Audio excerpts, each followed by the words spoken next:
welcome back to the PC Gamer Weekender live stream. I'm here with Matt and I'm Zoe, and we're going to talk about the first half of PCube's Indie Showcase. So, first up we have Nippon Marathon. Nippon Marathon. Which looks a bit nuts, I'm not going to lie. That's the intention, yeah. Good. So Nippon Marathon is, I guess, what you would get if you put Takeshi's Castle and Micro Machines in a blender. Okay, good. So that's the best way of summing it up. I'll dive into the game now. Please do. I mean, there's already a banana in the corner, so it bodes well. So we launched this into early access on Friday. It's a 1 to 4 player racing game. The idea being you really want to get friends round and play it. It's a 4-player local multiplayer game at heart. It's about the Nippon Marathon, which is a race across Japan. It's what the name is. And you are a new contestant in the Nippon Marathon, and you are trying to defeat the the 10-time champion of the Nippon Marathon. So it's a crazy physics-based, silly racing game in which I'm playing as a dog human. The dog head, Mr. Yeah, Snuguru Maestro, who is based on, at least the head part, is based on the developer's own dog, Buster. Oh, that's adorable. So it's made by one guy called Andy, who's over in Birmingham, Onion Soup Interactive, and it is just ridiculous fun. What the hell is going on? Like, he's got a pineapple now in his hand. That's the reaction we want people to have. So you're running through this. So far, this is a pretty standard course. It's going to get very, very silly very soon. You pick up fruit. Fruit has multiple effects. You can eat it for speed boosts. You can use it, so I've got a pineapple in my hand, I can use it and jump for an inflated jump. Oh, and it gets giant. But sadly I've fallen off the edge of the screen. It's classic Micro Machine rules, so if you fall off the edge of the screen, you're out for this round, and then you come back in the next round. And you spectate the other ones, I assume. Yeah, absolutely. What we don't want, because this is a multiplayer game at heart, we don't want 2 people sat out not racing for too long. So when it's just down to 2 people, we have sudden death mode, which is what you see on the screen. It's just raining melons on people. The normal thing, really. Absolutely. Well, certainly in the Nippon Marathon anyway, it's just par for the course. Homing melons are one of my favourite power-ups that you can get. I've just fallen off the edge. That was terrible done. Demo. That's fine, that's fine. You have swinging girders you need to duck under, branches you need to jump over. You have wild packs of Shiba Inu that like to knock you off rooftops here, or cliffside edges if you're on one of the other courses. So what's the craziest obstacle you're faced with in Nippon Marathon? Well, hopefully we're going to come up to it in a little bit. So we're on the rooftops of a city here.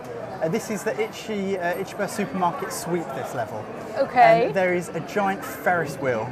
Ferris wheel? Yeah, in a little while. So we're going to burst through an office here.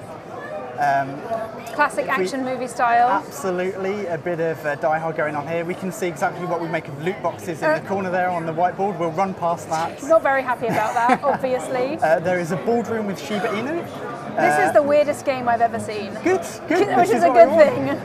Let's run away with it. Even though I'm a dog, they don't like me. I was going to say, no natural friendship there. Any bonuses there. No. And in a short while, we'll come up to a Ferris wheel. Some of the compartments of the Ferris wheel will have no bottom to them, so you can, when you jump onto the Ferris wheel, you can just fall straight to the floor. That sounds fun. Which is pretty messy. So what's all those little +1s around the Shiba Inu? So that's actually a bit of a secret feature. So on face value, it's a racing game first. Someone who wins the most rounds gets the most points. First to win the end of the race gets a bunch of points, but there's also a popularity factor as well. Each track has its own popularity rating. This is actually randomised elements, so... What's happening? So sometimes mid-race you can be interviewed by a Weddy, who is a broadcaster who jetpacks in. Is this getting real? This is very, very real. People can go buy it right now on early access. So she will ask us random questions. So you have to pick one answer of all these options. Only one, you can't have 2 people picking the same answer. So you want to block people off from certain answers, pick other ones, and then at the end of the round, that's my sentence, and then people will judge on whether it's popular or not. Thankfully, they liked it, so I'm going to get more popularity come the end of the race. If I gave a bad answer, I would lose popularity. So the winner of each course is determined by popularity, number of rounds won, whoever crosses the line first, and a few other secret factors as well. Wow. Oh, that's all I can say right now is just wow. So we've got 4 courses in the early access version, which is out now. Throughout the early access period, we're going to be adding a whole ton to the game. So there's more courses that are coming. There are going to be party modes. There's lobster mode, which is like the classic Tony Hawk's Pro Skater horse mode, where you have to one-up people, and if you fail, you get a letter. If you get all the letters, you lose. There's talk of supermarket trolley bowling modes. And in the final game, there's going to be a full single-player story mode as well, in which you're taking on these boss characters who rule the Nippon Marathon. Yep. And you want to beat them to be the new champion and to unlock them as playable characters. Of course, there's an awful lot that we're adding to this game. Yeah. It sounds like you're definitely building on it to make it as crazy as possible, which makes it completely a thing that I want to own. Yeah, there's and play. a real gang beast element to like the crazy physics. We want this to be when people have get-togethers, they want to play party games. You know, the usual suspects pop up. People play Gang Beast, people play Towerfall, Overcooked, all amazing games. We want them to also be thinking, you know what, let's put on Nippon Marathon, have fun. So many people here today at the show have been saying, oh, we want to play this, have drinking games surrounding it. Yes. It's that kind of game. It's just all out crazy action. It will definitely give you a lot to talk about. But it's not the only game you're showing us today, right? No, so I have got one other game as well in this section. So if I'm going to exit out of this demo. So we also have Razed, which was the runner-up in Edge's Get Into Games competition, I believe, That's in correct. 2014? 2014. Yeah. So this is another racing game, but this is a single-player speedrunning game. Oh, fun. I love the colours. So this is, it's best described as probably like 3D Sonic meets Super Meat Boy by way of a 3D Bit Trip runner. So to give you a kind of vague idea. Yeah. So if I start off the game afresh, we're going to get a little cutscene here with a developer who's talking to you. You're in a cage, and it's a very basic introduction to the main mechanics of Razed. So let's just begin this cutscene. Here's the omnipotent developer. Really clean graphics as well. Yeah, I very suppose stylish. they lend themselves very well to the speedrunning aspect. Not too much to distract you, unlike Nippon. Exactly. So whereas everything. Nippon, there's tons of stuff happening on the screen. This is very easy to pass what's coming up, which is what you want in a Twitch platformer. You need to be able to react very quickly to stuff that goes on. And like in this game later on, you'll see platforms are falling down, exploding, so you have to have quick reactions. So the setup for the game is you have these cool sneakers. You have a left shoe who's nice and polite. You have a right shoe who wants to explode. Right. So you have talking, exploding super shoes. Now the way to stop them from exploding is to have energy. Energy, momentum, they're kind of interchangeable. So you have to keep up your speed to maintain energy. If you lose speed, you have a situation where your shoes are going to explode. Not something anyone wants, really. No, definitely not. So it is at its heart a speedrunning game. We're just going to finish this cutscene and jump in. Yep. Now, initially, that's all we've got. So we're just going to run through the first 2 levels, and there's not going to be any other inputs to that. But what we're going to find, so I'm going to hopefully not die and fail these levels. Oh, I should say there's just instant restart as well. So good. Absolutely crucial for any speedrunning game worth its salt. Instant restart, no loading. Going to get to the end of this level, nice and simple. I couldn't really do much else other than that. But I got a B rank. It's like, well, how do I do better? What could you have done to, my exact question. So we'll do this next level as well. There's some cool puns going on as well regarding feet and shoes. Oh, ho ho ho. Yeah. We've been having fun in the office, coming up with more. I think Million Bunyan Hotel is one that we've toyed with. So let's see if that makes it into the final game. Well, there's definitely more to keep track of in this level. Stampy things. Yeah, but still initially just a B rank, and I kind of went the only way I could go. But I've unlocked an ability, and that is to jump.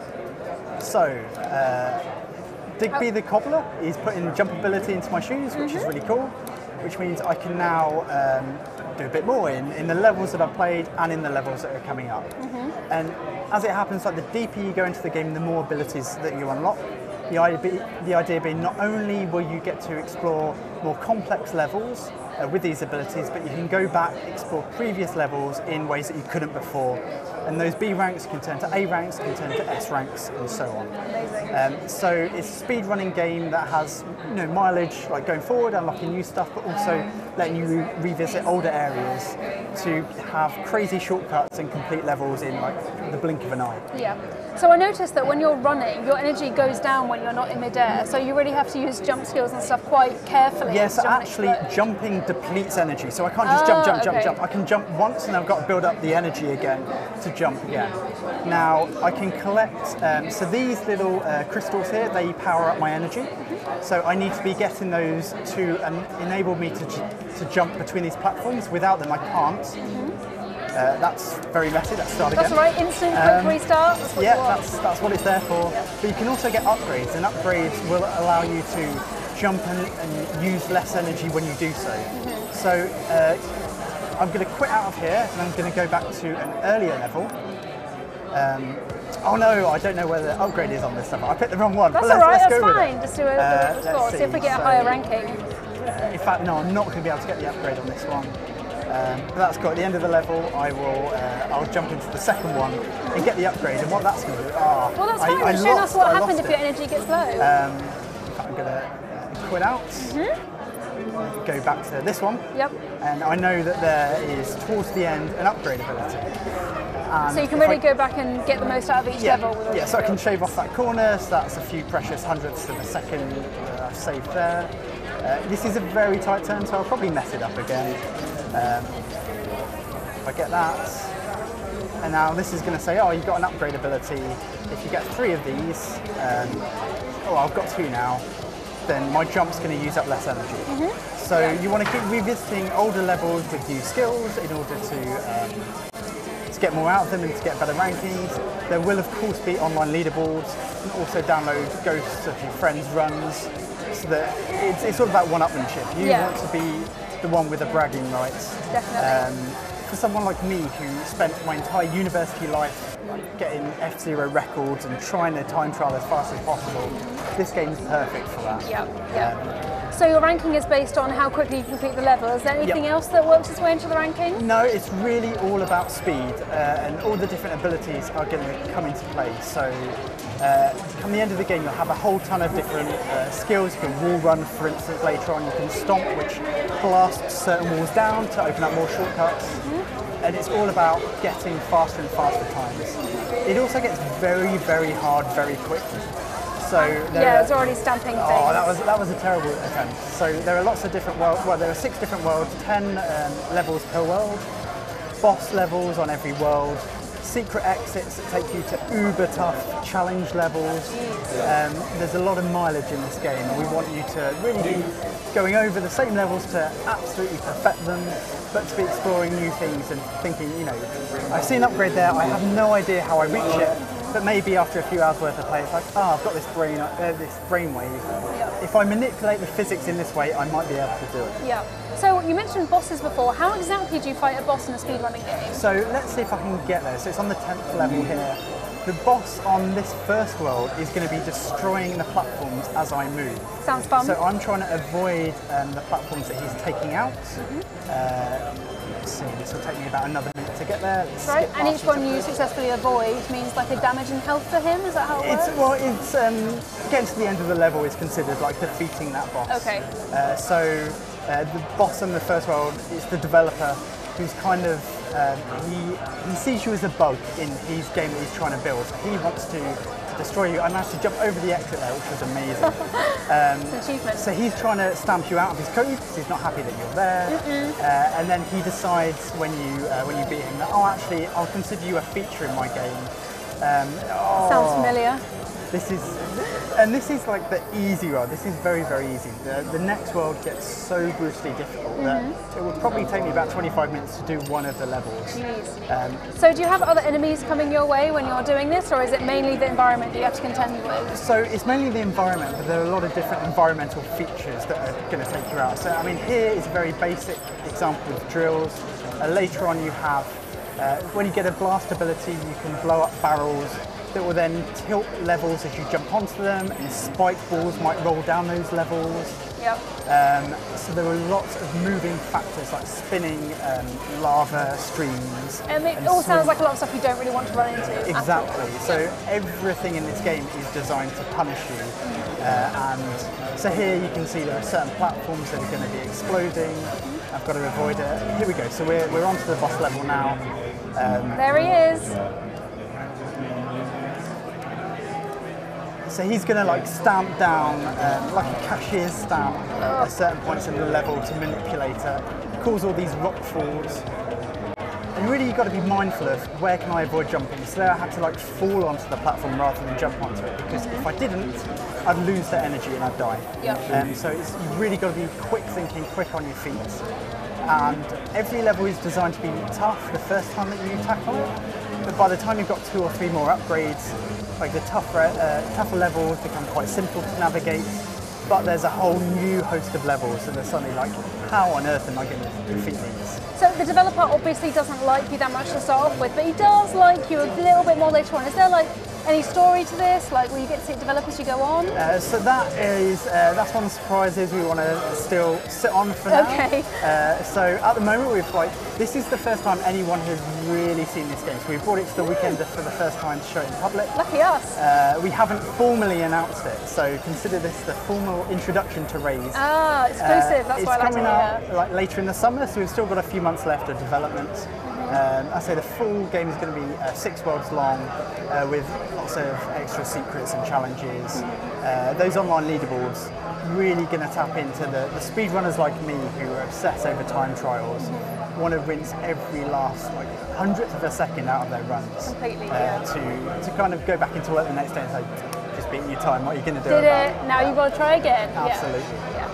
Well, it definitely sounds like there's plenty for players to get their teeth sunk into that. And look, you got your A rating. Nicely that done. was unexpected. Yeah, right. And now we've unlocked a new ability, so this completely changes the face of the game again. And each time you get one, it just adds to the complexity. So by the end, you're like mashing face buttons or keyboard buttons if you want to do it on a mouse and keyboard. It's quite a balletic system, so it's almost rhythmic. It's not quite rhythm action, but it's almost getting that way when you're like stomping, jumping, wall running. Definitely. It's quite a satisfying game to play fast. When you get to that instinctual level, that's exactly what atmosphere. I'm going to do awful here, just to warn you. I will It's die okay, lots. don't worry. Do not worry about it. That's great. Thanks so much for showing me those 2 games. Can't wait to see them properly.